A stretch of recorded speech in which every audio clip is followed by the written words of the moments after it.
Bonjour et bienvenue dans cette vidéo tutoriel Julie Solutions. Le thème de cette vidéo est la bouche initiale du patient. Dans le cadre de la prise en charge globale et de la définition précise des futurs plans de traitement, la saisie de la bouche initiale est tout à fait essentielle. Nous allons voir comment la définir simplement et rapidement dans votre logiciel. Voici le cas qui se présente à nous et ce que nous avons pu détecter. Nous avons des dents absentes qui sont les suivantes. Des inlécores ainsi que divers types de couronnes sur ces localisations-ci, d'anciens traitements canalaires ici même, d'anciens amalgames ici. Nous avons également deux dents assez délabrées sur ces localisations, et enfin une gingivite localisée ici même. Bien, nous avons nos informations. Il ne nous reste plus qu'à les insérer dans notre logiciel à l'aide du schéma de la bouche en saisie. Commençons tout de suite. Tout d'abord, je lance ma saisie d'acte et me place dans le schéma initial.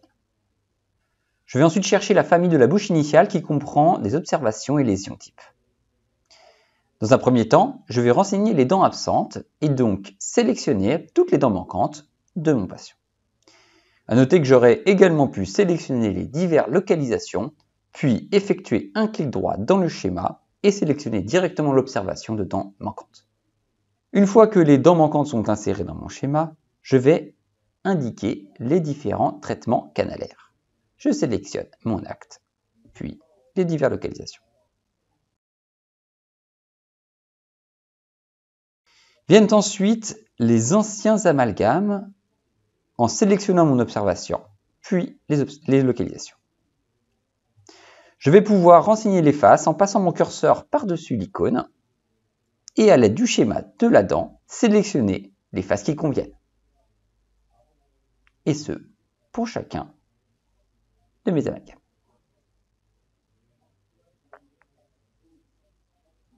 Voilà qui est fait. On voit d'ailleurs l'aspect graphique qui se met à jour directement dans le schéma de saisie. De la même façon, je vais indiquer les différentes faces impactées pour les dents carrées.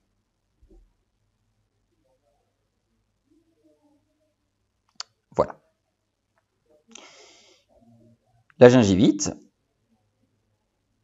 en sélectionnant les localisations, en faisant glisser mon curseur.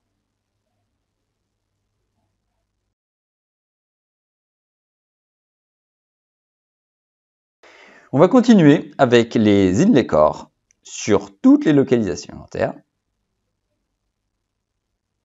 Ici, ici, ici, ici et enfin ici. Et je termine pour les différentes couronnes. Je commence par les céramo-métalliques sur ces localisations. Puis une couronne en or,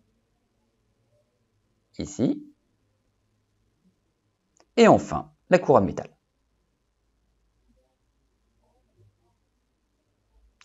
Mon schéma initial est terminé. Je n'ai plus qu'à le valider. J'ai donc pu renseigner simplement et efficacement, à l'aide de mon logiciel, la bouche initiale de mon patient. Cette vidéo est maintenant terminée. Je vous dis à très bientôt avec Julie, votre partenaire expert.